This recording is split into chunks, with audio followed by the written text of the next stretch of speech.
7. We have Lieutenant Governor Mike Cooney joining us here in studio this morning. You're running for governor. Good to have you on the show. Thank you very much for having me, Victoria. Thank you. Yeah, of course. We were just talking primary less than 200 days away now. So let's talk about what the Montanans can expect to see from your campaign in the coming months. You bet. Well, I mean, it's going to be a busy 200 days. It's going to be on the road a lot. We're going to be out campaigning. We're going to be out there talking to the people, listening to what they have to say. We're going to hear a lot.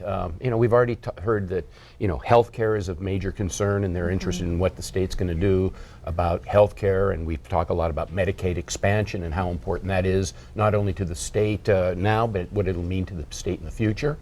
We're going to be talking a lot about education. Education is one of the the big engines of growing our economy, making sure our kids can get out and compete with anyone in the world, and we owe our kids nothing less than that. We're going to be talking about public lands. That's who we are as Montanans. We need to make sure that we maintain our public lands. We want to hunt, fish, have access to the greatest outdoors, clean air, clean water, and that's what we're going to be focusing a lot on throughout the next many days until the primary. And but we're going to be listening. We're going to be having conversations, and it's going to be a busy time. And I also wanted to ask and follow up on this. Not long ago, you pitched a pledge to your opponents to limit outside money. Have you gotten many more responses to that? It's been a little slow in coming in, but I still think it's a great idea. And really, we think that this outside money, especially the dark money that you don't know where it really comes from, you don't know where the money, who's giving the money, I don't think we need that money coming in. I've been very proud. Our first reporting period, I raised a good chunk of money. The vast majority of it is from Montanans. The average contribution is under $100. So, I mean, I've been happy with the way we've been able to fund our campaign. I think that's what Montanans want. They want these campaigns to be Montana driven. We don't need New York. We don't need Los Angeles coming in and Texas and telling us what we need in Montana.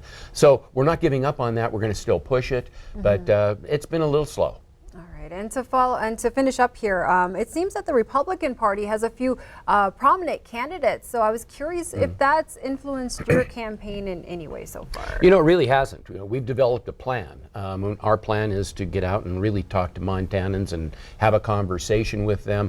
We're going to keep our head down. We're going to be focused on what we want to do. We think it's very important that our campaign is Montana focused and Montana driven. I grew up here. This is my home. I've spent a lifetime in public service. I think I can bring a lot to the governor's office. I've been lieutenant governor, been in the legislature. We're going to make sure people of Montana know that, and then we're going to let them make a decision, and we're thinking they'll make the right decision, and I'll be the next governor. All right. Well, thanks for being here this morning. We sure appreciate having you on. It's always a pleasure. All right. Thanks. We'll be right back after this break.